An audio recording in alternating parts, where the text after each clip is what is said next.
নমস্কার বন্ধুরা, unique cook with শিল্পী চ্যানেলে আপনাদের সকলকে স্বাগত। আজ আমি আপনাদের সাথে শেয়ার করব নিরামিষ রেসিপি। খুবই সুস্বাদু ও তাড়াতাড়ি তৈরি করে নেওয়া যায় এটা, আর উপকরণগুলিও খুব সাধারণ। আজ আমি তৈরি করব লাউয়ের তরকারি গোবিন্দভোগ চাল বাটা দিয়ে।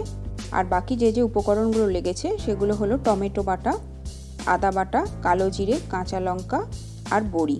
চলুন তাহলে দেখে নিই এবার রেসিপিটা। আমি এখানে 2 চামচ মতো গোবিন্দভোগ চাল নিয়েছি, সেটাকে আমি ধুয়ে ভালো করে পেস্ট তৈরি করে নেব। এবার আমি একটা কড়াইয়ে 3 থেকে 4 চামচ মতো সর্ষের তেল দিয়ে দিলাম।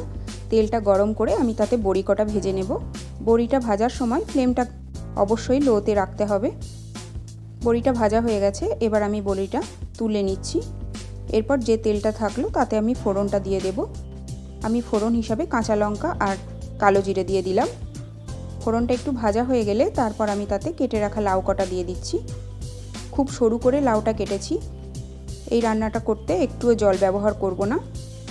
লাউ সেদ্ধর সময় নুন দিলেই ঢাকা দিয়ে তাতে যে জলটা বেরোবে তাতেই লাউটা কিন্তু সেদ্ধ হয়ে যাবে। আমি 1 চামচ মতো দিয়ে দিলাম হলুদ আর 1 চামচ মতো দিয়ে দিলাম নুন। এবার এটাকে ঢাকা দিয়ে মিডিয়াম ফ্লেমে সেদ্ধ করব।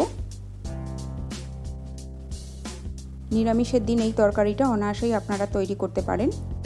রুটি ভাতের সাথে দুটোতেই ভালো লাগবে। এটাকে আমি এবার ঢাকা দিয়ে সেদ্ধ করব।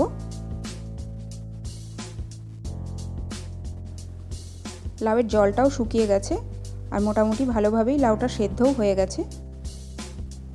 এবার এটাকে একটু নাড়াচাড়া করে আমি নামিয়ে রাখবো। তারপর অন্য আরেকটা কড়াই নেব।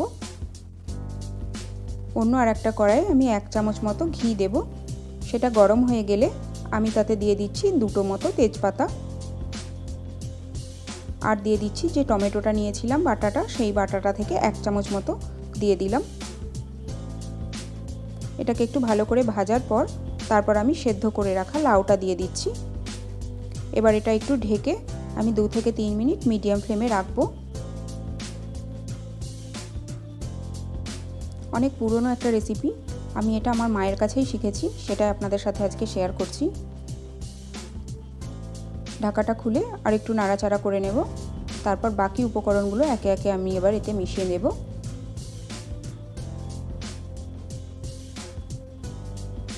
আমি 1 চামচ আদা বাটাকে একটু জল দিয়ে গুলে রেখেছিলাম, সেটা দিয়ে দিলাম। আর দিয়ে দিচ্ছি ভেজে রাখা বড়ি কটা। এবার আদা আর বড়িটাকে ভালো করে মিশিয়ে নিয়ে তারপর আমি তাতে দিয়ে দিচ্ছি একটু চিনি। আমি এখানে 2 চামচ মতো চিনি দিচ্ছি। আপনারা চিনির পরিমাণটা কম বেশি নিজেদের মতো ব্যবহার করবেন। এটাকে একটু নাড়াচাড়া করে নেব। এই সময় ফ্লেমটা আমি হাই করে রেখেছি। তারপর আমি এতে দিয়ে দিচ্ছি গোবিন্দভোগ চাল বাটাটা।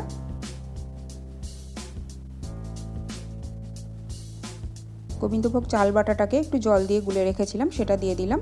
এবার এটাকে আমি একটু ঢাকা দিয়ে রাখবো 2-3 মিনিট মতো।